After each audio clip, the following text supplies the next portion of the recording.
الحمد للہ رب العالمین والصلاة والسلام علی سید المرسلین وعلی آلہ وصحبہ اجمعین۔ اعوذ باللہ من الشیطان الرجیم، بسم اللہ الرحمن الرحیم۔ یا ایہا الذین آمنوا لا تقدموا بین یدی اللہ ورسولہ واتقوا اللہ ان اللہ سمیع علیم۔ یا ایہا الذین آمنوا لا ترفعوا اصواتکم فوق صوت النبی ولا تجہروا له بالقول کجہر بعضکم لبعض ان تحبط اعمالکم وانتم لا تشعرون۔ اے ایمان والو، تم اللہ اور اس کے رسول پر پیش قدمی مت کرو اور اللہ تبارک و تعالی سے ڈرو، بے شک اللہ تبارک و تعالی بڑا سننے والا اور جاننے والا ہے۔ اے ایمان والو، تم اپنی آواز کو نبی کی آواز پر بلند مت کرو اور زور سے آواز مت نکالو جیسے کہ آپس میں ایک دوسرے سے تم بات کرتے ہو، اس بات کے خوف سے کہ کہیں تمہارے اعمال حبط ہو جائے اور تم کو اس کا پتہ بھی نہ ہو۔ محترم، یہ ہم قرآن مجید کی تفسیر شروع کر رہے ہیں، یہ سورہ حجرات ہے۔ چونکہ اس میں حجرات کا ایک ذکر آیا ہے کہ ہمارے نبی کریم صلی اللہ علیہ وسلم کے جو حجرات تھے، آپ صلی اللہ علیہ وسلم کی 11 بیویاں تھیں اور ان میں سے 9 بیویاں ایک ساتھ تھیں، تو ان کے الگ الگ حجرے آپ صلی اللہ علیہ وسلم نے بنائے تھے، اور وہیں پر قبیلہ بنو تمیم نے ان حجروں میں آپ صلی اللہ علیہ وسلم کو آواز دی تھی۔ کسی کو معلوم نہیں تھا کہ آپ کون سے حجرے میں ہیں، کیونکہ 9 حجرے تھے، اب 9 میں سے کون سے حجرے میں آپ صلی اللہ علیہ وسلم موجود ہے۔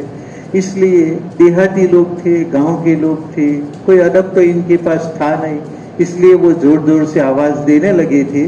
یا محمد کہہ کر کے۔ تو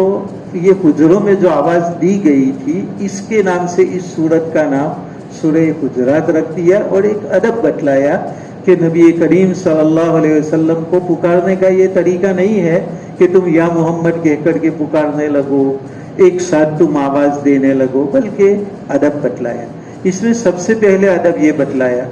کہ یا ایھا الذین آمنوا لا تقدموا بین یدی اللہ،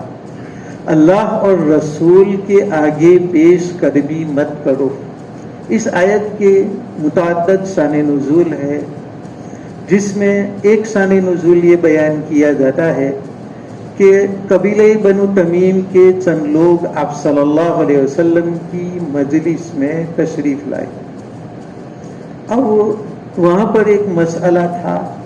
کہ جب بھی کوئی قبیلہ، جب بھی کوئی وفد آتا تھا تو آپ صلی اللہ علیہ وسلم اس قبیلے کا کوئی حاکم بنا دیتے تھے۔ جیسے ہمارا گاؤں ہوتا ہے، گاؤں کے اندر کوئی حاکم کا ہونا ضروری، کوئی سرپنچ کا ہونا ضروری، کیونکہ اگر کوئی حاکم اور سرپنچ وغیرہ طے نہ ہو تو آپس میں لڑائی جھگڑا وغیرہ ہو، آپس کے اندر کوئی کام اس کے اندر بکھیرا ہو گیا تو کوئی حاکم ہوگا، کوئی سرپنچ ہوگا تو اس کام کو اچھی طریقے سے وہ نمٹا دے گا۔ اس لیے یہ ایک انتظامی امر ہے اور یہ ایک ضروری چیز ہے کہ کوئی بھی چھوٹی سی جماعت ہو تو اس کا بھی کوئی امیر ہونا چاہیے۔ تو اب قبیلہ بنو تمیم جو آپ صلی اللہ علیہ وسلم کے پاس آیا ہوا تھا، تو آپس کے اندر گفتگو ہونے لگی کہ ان کا امیر کون ہو، یہاں تک کہ یہ جھگڑا پیدا ہو گیا۔ حضرت ابوبکر صدیق رضی اللہ تعالیٰ عنہ نے ایک آدمی کا نام لیا جس کا نام تھا قعقاع ابن معبد، اور ابوبکر صدیق رضی اللہ تعالیٰ عنہ نے فرمایا کہ اس قبیلے کا حاکم قعقاع ابن معبد رہے گی۔ حضرت عمر رضی اللہ تعالیٰ عنہ کی نظر کے اندر ایک دوسرے آدمی تھے اقرع ابن حابس، تو حضرت عمر رضی اللہ تعالیٰ عنہ نے فرمایا کہ نہیں، قبیلے کا امیر اور حاکم اقرع ابن حابس رہیں گے۔ ابو بکر صدیق رضی اللہ تعالیٰ عنہ کو غصہ آیا، اور فرمایا کہ عمر تو فقط میری مخالفت کرنا چاہتا ہے، میں نے نام لیا قعقاع ابن معبد کا تو تم نے دوسرے کا نام لے لیا، اگر میں اس کا نام لیتا تو تم اور کا نام لیتی، تم تو فقط میری مخالفت کرنا چاہتے ہو۔ حضرت عمر رضی اللہ تعالیٰ عنہ نے فرمایا کہ نہیں، یہ بات نہیں ہے، بلکہ مخالفت تم کرنا چاہتے ہو، اس کے لائق اقرع ابن حابس ہے، لیکن تم میری مخالفت کر رہے ہو۔ اس طریقے سے اتنے بڑے دو عظیم الشان صحابہ کرام، دونوں آپ صلی اللہ علیہ وسلم کے ساتھی، لیکن آپس میں ایک بات پر جھگڑا پیدا ہو گیا جس کی بنا پر آواز بلند ہو گئی۔ حالانکہ نبی کریم صلی اللہ علیہ وسلم اس مجلس کے اندر موجود تھے، آپ کی موجودگی میں آواز کو بلند کرنا یہ خلاف ادب تھا، اس لیے اللہ تبارک و تعالیٰ نے وحی کے ذریعہ اس بات پر متنبہ کیا کہ اے ایمان والو، اللہ اور رسول کے سامنے پیش قدمی مت کرو، تمہارے سامنے رسول کریم صلی اللہ علیہ وسلم موجود ہے، تو جب تک آپ کی اجازت نہ ہو وہاں تک تم کو بولنے کا کوئی اختیار نہیں ہے۔ تو جب آپ کی ذات گرامی، آپ کی ذات اقدس اس مجلس کے اندر موجود ہے اور تم دونوں اتنے بڑے صحابہ کرام ہو کر کے مجلس کے اندر آواز بلند کر رہے ہو، تو یہ مجلس کے آداب کی بھی خلاف ورزی ہے اور اس میں نبی کریم صلی اللہ علیہ وسلم کی بھی توہین ہو رہی ہے، کیونکہ جب بڑی ذات موجود ہو تو اس وقت ان کی اجازت کے بغیر ہمیں کلام کرنے کی اجازت نہیں ہے۔ اب یہاں پر بات پڑی حاکم بنانے کی، تو حاکم بنانے کی بات خود نبی کریم صلی اللہ علیہ وسلم طے کرتے کہ یہ امیر بنے گا یا یہ امیر بنے گا، اس میں تم کو سب سے پہلے بولنے کی ضرورت نہیں تھی، الا یہ کہ تم سے مشورہ لیا جاتا، تم کو پوچھا جاتا نبی کریم صلی اللہ علیہ وسلم کی جانب سے کہ ان دونوں میں سے کن کو امیر بنانا ہے، تو پھر تمہارے لیے بولنا جائز تھا۔ لیکن نہ تو ہمارے نبی کریم صلی اللہ علیہ وسلم نے تم کو اجازت دی ہے، نہ صراحتاً اجازت دی ہے اور نہ کنایتاً اجازت دی ہے، تو پھر تمہیں پیش قدمی کرنے کی کوئی ضرورت نہیں ہے۔ دوسرا شان نزول یہ بتلایا جاتا ہے کہ آپ صلی اللہ علیہ وسلم نے عید الاضحیٰ کے دن بیان فرمایا کہ آج کا ہمارا پہلا عمل نماز، اور نماز کے بعد ہم قربانی کریں گے، لہذا اگر کسی نے قربانی نماز سے پہلے کر لی تو وہ فقط کھانے کا گوشت ہوگا، قربانی سے اس کا کوئی تعلق نہیں ہوگا، اس لیے کہ سب سے پہلے عید کی نماز ہوتی ہے اور عید کی نماز کے بعد قربانی ہوتی ہے۔ تو کسی نے گوشت کھانے کے لیے جلدی سے جانور کو ذبح کر دیا، تو آپ صلی اللہ علیہ وسلم نے فرمایا کہ نہیں، یہ قربانی نہیں ہوگی، فقط کھانے کے لیے یہ گوشت ہوگا، قربانی سے اس کا کوئی واسطہ نہیں۔ قربانی ایک اللہ کی عبادت ہے، تو جو اللہ کا طریقہ ہے اس کے مطابق کرو تو یہ قربانی ہوگی۔ جیسے یہ نماز ہے، ایک عبادت ہے، تو اللہ نے جو طریقہ بتلایا اس کے مطابق ہم عبادت کریں گے تو عبادت ہے۔ اگر ہم ظہر کی 4 رکعت ہے، عصر کی 4 رکعت ہے، اس کو 6 رکعت پڑھے ایک ساتھ، تو یہ نماز نہیں ہوگی، کیونکہ ہم کو 4 رکعت ہی پڑھنے کا طریقہ بتلایا گیا ہے۔ ہر رکعت کے اندر 2 سجدے کرنا ہے۔ ہم کہیں کہ نہیں اب تو رمضان ہے تو میں تو 2 کے 4 سجدے کروں گا، تو نہیں بھائی، نماز نہیں ہوگی اس طریقے سے۔ اور ہم سوچیں کہ ہم 1 رکوع کے بجائے 2 رکوع کریں کیونکہ اب تو رمضان ہے، نہیں، نماز کا جو طریقہ بتلایا گیا ہے وہی طریقہ، 1 رکوع کرنا ہوگا، 2 سجدے کرنے ہوں گے، ظہر اور عصر ہے تو 4 رکعت، عشاء ہے تو 4 رکعت، مغرب ہے تو 3 رکعت، فجر ہے تو 2 رکعت، اسی طریقے سے پڑھنا پڑے گا۔ اسی طریقے سے قربانی بھی سب سے پہلا عمل نماز کا ہوگا، اور نماز کے بعد جانور کو اللہ کے نام پر ذبح کیا جائے گا تو اس کو قربانی کہا جائے گا۔ نماز سے پہلے اگر کسی نے قربانی کر دی تو یہ فقط گوشت کھانا تو جائز ہوگا، لیکن اس کی قربانی ادا نہیں ہوگی، بلکہ دوسری قربانی ادا کرنا ضروری ہے۔ اسی طریقے سے تو یہاں پر بھی اللہ اور رسول کے حکموں پر پیش قدمی نہ کرے. پہلے اللہ کے رسول نے فرمایا کہ نماز پڑھنا ہے اور نماز عید ہو جائے اس کے بعد ہی قربانی کرنا ہے تو یہ قربانی ادا ہوگی ورنہ قربانی ادا نہیں ہوگی. اسی طریقے سے آپ صلی اللہ علیہ وسلم نے فرمایا کہ جب شعبان کا مہینہ آ جائے تو اس کے 1-2 روز اس کے ختم ہونے سے 1-2 روز پہلے تم روزے مت رکھو. شعبان کی جب 28 ہو جائے 29 ہو جائے تو اب تم روزے مت رکھو. رمضان کی بنا پر, رمضان کے احترام کی بنا پر رمضان کا استقبال کرو. اس کے لیے آخری جو شعبان کے روزے ہیں ان روزوں کو تم مت رکھا کرو, کیونکہ اس طریقے سے دین میں آہستہ آہستہ زیادتی ہو جاتی ہے. بعض لوگ شروع کریں گے کہ بھائی 1-2 دن پہلے ہم روزہ رکھے تو پھر رمضان کوئی گویا کہ سمجھ لے گا کہ 32 دن کا ہے. پھر کوئی اور شروع کرے گا کہ 1 ہفتہ پہلے ہم روزے شروع کریں, کوئی سوچے گا ہم 10 دن پہلے روزے شروع کریں. تو یہ جو رمضان ہے وہ اس کے موقع کے اوپر نہیں رہے گا. بس رمضان اسی کو کہتے ہیں کہ شعبان ختم ہو جائے اور اس کے بعد جو شعبان کا مہینہ ختم ہونے کے بعد جو روزہ ہوگا اسی کو رمضان کا کہا جائے گا. اس لیے رمضان سے 1-2 دن پہلے روزے مت رکھو. تو یہاں پر بھی اللہ تعالیٰ نے یہ بتلایا کہ اللہ اور رسول کے آگے مت بڑھو, اللہ اور رسول کے قول سے, اللہ اور رسول کے فعل سے آگے مت بڑھو. رمضان سے 1-2 دن پہلے روزے مت رکھو اور عید کی نماز سے پہلے تم قربانی مت کرو. اسی طریقے سے رسول تمہارے سامنے ہے تو کس کو ہمیں حاکم بنانا ہے اس کے متعلق تم پیش قدمی مت کرو. یہاں تک کہ خود رسول اجازت دے اور رسول کریم صلی اللہ علیہ وسلم تم سے پوچھے کہ بھئی ان میں سے کن کو حاکم بنانا ہے, اب تم مشورہ دو تو یہ تمہارا مشورہ برابر ہے. لیکن ابو بکر صدیق اور عمر فاروق نے اپنی طرف سے یہ مشورہ شروع کر دیا اور آواز بلند ہو گئی تو اللہ تبارک و تعالیٰ کو یہ بات ناپسند آئی اور اللہ تبارک و تعالیٰ اپنے مقربین کی, نیک بندوں کی, اللہ تعالیٰ اپنے قریب میں رہنے والے بندوں کی برابر تربیت کرتا ہے. اسی لیے ہمارے نبی کریم صلی اللہ علیہ وسلم ایک مرتبہ سرداروں کے درمیان بیٹھے ہوئے تھے. سب مکہ کے بڑے بڑے سردار, ان کو آپ صلی اللہ علیہ وسلم دین سمجھا رہے تھے, اسلام سمجھا رہے تھے. اسی دوران ایک صحابی عبداللہ ابن ام مکتوم وہ اندھے تھے, وہ دیکھتے نہیں تھے, اس لیے ان کو معلوم نہیں تھا کہ نبی کریم صلی اللہ علیہ وسلم کن کے ساتھ خطاب فرما رہے ہیں. اس لیے آ کر کے انہوں نے ایک مسئلہ دریافت کر لیا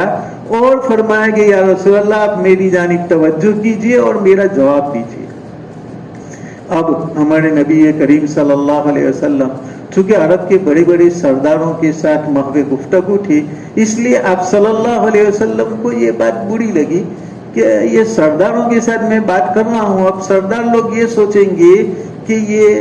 ایک چھوٹے سے آدمی کی بنا پر ہماری گفتگو کو کاٹ دیا اور ہماری عزت کا لحاظ نہیں کیا. اس طریقے سے ان لوگوں کو برا لگے گا سردار لوگوں کو, اور پھر سردار لوگ بات سننے کے لیے آئیں گے نہیں کہ وہ ہماری جانب تو توجہ نہیں دیتے اور میلے کچیلے لوگوں کی جانب زیادہ توجہ دیتے ہیں. اس لیے آپ صلی اللہ علیہ وسلم کے دل کے اندر ایک بات آئی کہ عبداللہ ذرا دیر سے آتے تو کتنا اچھا ہوتا, ابھی میں سرداروں سے بات چیت کر رہا ہوں, ان کو برا نہ لگے, اس لیے عبداللہ تو کبھی بھی آ سکتے ہیں. تو آپ صلی اللہ علیہ وسلم کے چہرے پر شکن آ گئی, ناگواری کے آثار,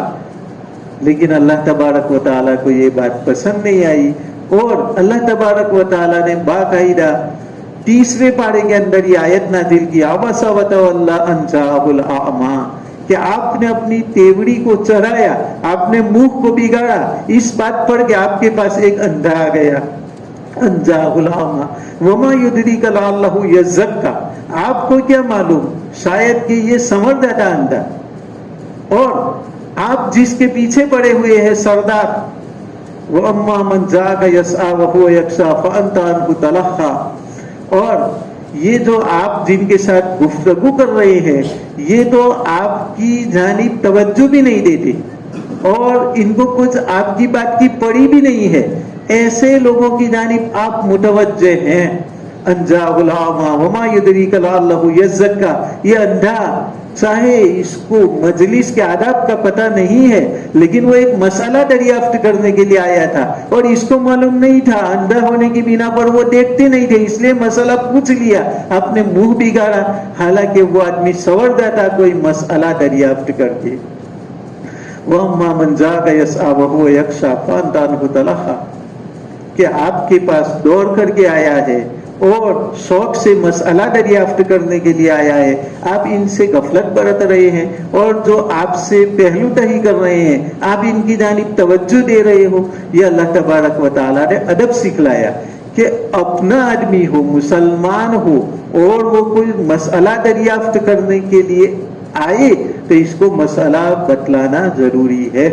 ہمارے گجراتی میں ایک کہاوت ہے کہ آؤٹا ماٹے ڈھاؤٹا نے نہیں ماننا کون، تو اب یہ آدمی تو ابھی ہم سمجھا رہے ہیں کافر مسلمان ہوگا کہ نہیں وہ کیا معلوم، وہ تو ابھی آنے والا ہے، لیکن یہ تو مسلمان ہے اور مسئلہ دریافت کر رہا ہے تو اس کو تو مسئلہ پہلے بتلانا چاہیے،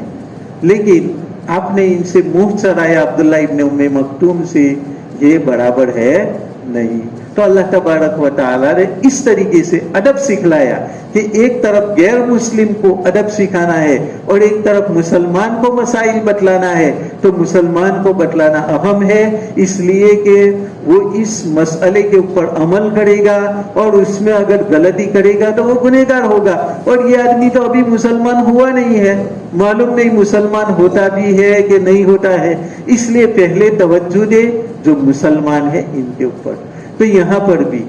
ابو بکر صدیق اور عمر فاروق ان دونوں سے چونکہ مجلس کے اندر آواز بلند ہو گئی تھی اس لیے اللہ تبارک و تعالیٰ نے تربیت فرمائی اور فرمایا کہ تم اپنی آواز کو نبی کی آواز کے اوپر بلند مت کرو اور اللہ تبارک و تعالیٰ سے ڈرو، اللہ تبارک و تعالیٰ سے ڈرو، تقوی اختیار کرو۔ اور اللہ تبارک و تعالیٰ سے ڈرنا کسے کہتے ہیں؟ تو حضرت ابو ذر غفاری رضی اللہ تعالیٰ عنہ نے بتلایا کہ آپ صلی اللہ علیہ وسلم نے فرمایا کہ کوئی راستہ ہو اور راستہ کے دونوں طرف، یہ تنگ راستہ ہے اور ادھر بھی جاری ہو اور ادھر بھی جاری ہو، دونوں طرف جاری ہو، اور تم نے کرتا پہنا ہے یا تم نے اپنے بدن کے اوپر کوئی چادر وغیرہ رکھی ہے تو تم کیسے چلو گے؟ تو ابو ذر غفاری رضی اللہ تعالیٰ عنہ نے فرمایا کہ میں چادر کو سمیٹ لوں گا اور اس طریقے سے چلوں گا کہ دامن ادھر بھی الجھنے نہ پائے اور ادھر بھی الجھنے نہ پائے۔ تنگ راستہ ہے، دونوں طرف کاٹے ہیں اور ہم چادر اوڑھ کر کے جا رہے ہیں تو بہت ہی احتیاط کے ساتھ ہم چلتے ہیں کہ چادر ادھر بھی نہ الجھے اور ادھر بھی نہ الجھے، اس طریقے سے ہم چلے جاتے ہیں۔ تو آپ صلی اللہ علیہ وسلم نے فرمایا ابو ذر یہی تقویٰ ہے کہ یہ دین کا راستہ ہے اور صراط مستقیم کی دونوں جانب شیطان ہے، ادھر بھی اور ادھر بھی، تو ہم اپنا دامن بچا کر کے اس طریقے سے چلے کہ ادھر بھی ہمارا گناہوں میں دامن الجھنے نہ پائے، ادھر بھی الجھنے نہ پائے، اور ہم صراط مستقیم پر سیدھے سیدھے چلتے رہے، اس کو کہا جائے گا تقویٰ۔ تو ہم تقویٰ اختیار کریں، دین کے اوپر اس طریقے سے چلے کہ نافرمانیوں کے اندر ہمارا دامن نہ الجھنے پائے، اس طریقے سے تم چلو۔ بے شک اللہ تبارک و تعالی جو باتیں زبان پر آتی ہے اس کو سننے والا ہے اور جو باتیں تمہارے دلوں کے اندر آتی ہے اس کو جاننے والا ہے۔ اس لیے اللہ اور رسول کے سامنے اگر تم ذرا برابر بھی پیش قدمی کرو گے تو اللہ تبارک و تعالی اسے اچھی طریقے سے جانتے ہیں۔ اگر تم سے ایک مرتبہ خطا واقع ہو گئی تو اس خطا کی بنا پر بار بار تمہیں جرأت نہ ہو جائے، اس بنا پر اس خطا کے اوپر تم توبہ کرو، کیونکہ آدمی بار بار ایک گناہ کو کرنے لگتا ہے تو پھر اس کے اوپر اس کو جرأت ہو جاتی ہے۔ اور نبی کریم صلی اللہ علیہ وسلم کی مجلس کا یہ ادب ہے، تو آپ صلی اللہ علیہ وسلم کی وفات کے بعد آپ صلی اللہ علیہ وسلم کے روضہ اطہر، آپ کی قبر مبارک کا بھی یہی ادب ہے جو آپ کی زندگی کا ادب ہے، کہ زندگی کے اندر ہم آپ کی آواز پر اپنی آواز کو بلند نہیں کر سکتے، اسی طریقے سے اللہ تبارک و تعالی ہم تمام کو حرمین شریفین کی زیارت نصیب فرمائے، تو ہم کو جب بھی زیارت نصیب ہو تو روضہ اطہر کے اوپر بھی آواز کو بلند کرنا جائز نہیں ہے، اس طریقے سے آواز بلند نہ کرے۔ اس لیے جو لوگ حج کے لیے گئے انہوں نے دیکھا ہوگا کہ مکہ میں تو بہت زیادہ آواز ہوتی ہے، شور بھی بہت زیادہ ہوتا ہے، لیکن مدینہ کے اندر ہم دیکھتے ہیں تو وہاں پر سائلنٹ زیادہ ہوتا ہے، وہاں آواز زیادہ نہیں ہوا کرتی۔ اسی طریقے سے ہم دیکھتے ہیں کہ تراویح وغیرہ میں جو مکہ شریف کی تم تراویح کو سنو گے اور مدینہ شریف کی تراویح سنو گے تو دونوں میں بین فرق نظر آئے گا کہ سائلنٹ زیادہ لحاظ کیا جاتا ہے مدینہ منورہ کے اندر، اور مکہ مکرمہ کے اندر ایک قسم کا جلال ہے، وہاں اللہ تبارک و تعالیٰ کا گڑھ ہے، اس لیے وہاں تسبیحات تکبیرات وغیرہ زور زور سے آواز کی جاتی ہے، لیکن مدینہ منورہ کے اندر آواز کو آہستہ کیا جاتا ہے، کیونکہ نبی کریم صلی اللہ علیہ وسلم کی زندگی میں یہ ادب تھا کہ آپ کے سامنے آواز کو بلند نہ کیا جائے تو آپ کے روضہ اطہر کے اوپر بھی آواز کو بلند نہ کیا جائے۔ اور اسی طریقے سے جہاں نبی کریم صلی اللہ علیہ وسلم کی باتیں چل رہی ہو قرآن کی شکل میں حدیث کی شکل میں، وہاں پر بھی آواز کو بلند نہ کرنا چاہیے، بلکہ اللہ اور رسول ان کی آواز سے ہماری آواز پست ہونی چاہیے، تو نہ نبی سے پہلے ہم کلام کر سکتے ہیں اور نہ نبی کے کلام سے اونچا کلام ہم کر سکتے ہیں۔ یہ ادب اللہ تبارک و تعالیٰ نے سب سے پہلی آیت کے اندر بتلایا اور فرمایا یا ایھا الذین آمنوا لا ترفعوا اصواتکم فوق صوت النبی، کہ اے ایمان والو تم اپنی آواز کو نبی کے آواز پر بلند مت کرو، یعنی تمہارے اور نبی دونوں کے درمیان بات چیت ہو رہی ہے تو ایسی صورت کے اندر تمہاری آواز نبی کی آواز سے بڑھ کر کے نہ ہو، نبی سوال کر رہے ہیں تم جواب دے رہے ہو، تم سوال کر رہے ہو نبی جواب دے رہے ہیں، تو اس صورت میں تم اس بات کا پورا لحاظ کرو کہ نبی کی آواز جتنی بلند ہے ان آواز سے ہماری آواز کو قدرے پست رکھنا چاہیے، دھیمی اور آہستہ رکھنا چاہیے۔ وَلَا تَجْهَرُوا لَهُ بِالْقَوْلِ كَجَهْرِ بَعْضِكُمْ لِبَعْضٍ، اور نبی تو بات نہیں کر رہے ہیں لیکن نبی مجلس میں موجود ہے اور ہم بات کر رہے ہیں، تو ایسے آواز مت کرو جیسے ایک دوسرے بے تکلف آواز نکالتے ہیں۔ ہم مجلس میں بیٹھتے ہیں تو بے تکلفی سے آواز نکالتے ہیں، کبھی آواز بلند ہو جاتی ہے، لیکن نبی کی موجودگی ہو تو پھر آپس میں بے تکلفی سے کلام مت کرو، بلکہ یہاں پر تم لحاظ کرو کہ ذرہ برابر بھی اس طرح نہیں بولنا ہے کہ جس سے نبی کی شان میں توہین ظاہر ہو۔ اور اللہ والوں کا بھی یہی ادب ہے کہ ہماری مجلس میں اگر اللہ والے موجود ہے تو ایسی صورت میں اگر اللہ والے سے ہماری بات چیت ہو رہی ہے تو ان کی آواز سے پست آواز نکالے، اور اگر ان سے ہماری گفتگو نہیں ہو رہی ہے لیکن آپس میں ہم بات چیت کرتے ہیں، کوئی اللہ والے بھی موجود ہے، تو اس میں زور سے ایسی آواز نہ ہو کہ جس کی بنا پر ان کی شان میں گستاخی ظاہر ہو۔ اور اس کی وجہ یہ بتلائی ان تحبط اعمالکم وانتم لا تشعرون، کہ کبھی ہماری آواز بلند ہو جاتی ہے اور ہمارے دل کے اندر کوئی ایسا ارادہ تو نہیں ہوتا کہ ہم نبی کی شان میں گستاخی کریں، لیکن آواز کو بلند کرنا کبھی نبی کے دل کو تکلیف دے سکتا ہے، اور نبی کے دل کو تکلیف پہنچ گئی تو تمہارے ایمان میں فرق پڑ جائے گا۔ اب ہمیں تو معلوم نہیں کہ ہماری کون سی آواز سے نبی کو تکلیف پہنچتی ہے، اللہ والے کو تکلیف پہنچتی ہے، کون سی آواز سے ہمیں تکلیف نہیں پہنچتی۔ اس لیے اللہ تبارک و تعالیٰ نے ادب یہ بتلایا کہ اصل تو نبی کی شان میں توہین نہ ہونی چاہیے، لیکن آواز کی بلندی